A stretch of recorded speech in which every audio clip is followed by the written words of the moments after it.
ठाकरे बंधूंच्या चर्चेत नेमकं काय घडलं या संदर्भात आता उत्सुकता निर्माण झालेली आहे। पण ठाकरे बंधूंच्या चर्चेमध्ये मनसेचा जास्त जागांसाठी आग्रह होता असं समोर आलंय। मराठी बहुल भागामध्ये अधिकाधिक प्रभाग मिळावेत यासाठी मनसे आग्रही आहे। दादर, माहीम, वरळी, शिवडी, भायखळा, भांडूप, जोगेश्वरीमधील प्रभागांसंदर्भात चर्चा झाली।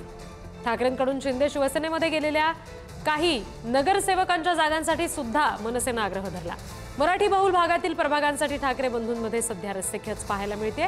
ठाकरे बंधूंमध्ये चर्चेच्या आणखी काही फेऱ्या होणार आहेत। निवडून येऊ शकणाऱ्या एकेका जागांवर सखोल चर्चा या दोन्ही बंधूंमध्ये होतीये असं समजतंय।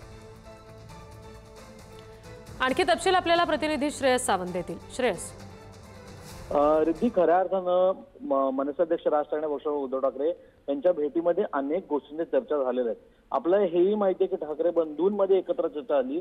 या सगळ्या चर्चांमध्ये जो मराठी बहुल भाग आहे ज्याच्यात खऱ्या अर्थानं मराठी स्पीकिंग क्राऊड आहे, कारण ह्याच्या अगोदर पण निवडणुका या दोन्ही पक्षांनी एकमेकांच्या विरोधात लढल्या होत्या।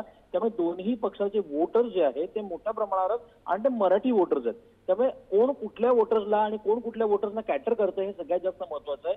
त्यामुळे भांडूप असेल, दादर, माहीम, शिवडी, लालबाग असेल किंवा या जोगेश्वरी असेल, या सगळ्या भागात आपल्याला पण ताकद मिळावी म्हणून मनसे आग्रही आहे असं आपल्याला सूत्रांच्या माहितीकडून मिळत आहे। एकंदर पाहिलं गेलं तर या सगळ्या भागांमध्ये 15, 20 किंवा 25 या जागांमधल्या खऱ्या अर्थानं चर्चा आता बाकी सगळ्या चर्चा या सकारात्मकपणे होत आहेत आणि प्रत्येक जागेवर म्हणजे जर उद्या उठून 227 जागांचं पण लढलं गेलं तर प्रत्येक जागेवर मनसेअध्यक्ष राज ठाकरे पक्षाकडून उद्धव ठाकरे हे स्वतःच चर्चा करताना दिसत आहेत। त्यामुळे कुठे ना कुठे ही चर्चा ही मोठ्या प्रमाणात सुरू आहे। अनेक चर्चा अजून होणं बाकी असं आपल्याला सूत्रांच्या माहितीनुसार कळतंय।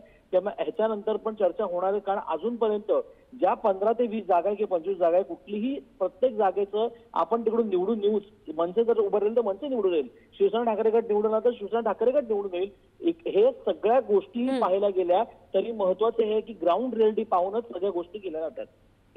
जी, धन्यवाद सगळ्या तपशिलांसाठी श्रेयस।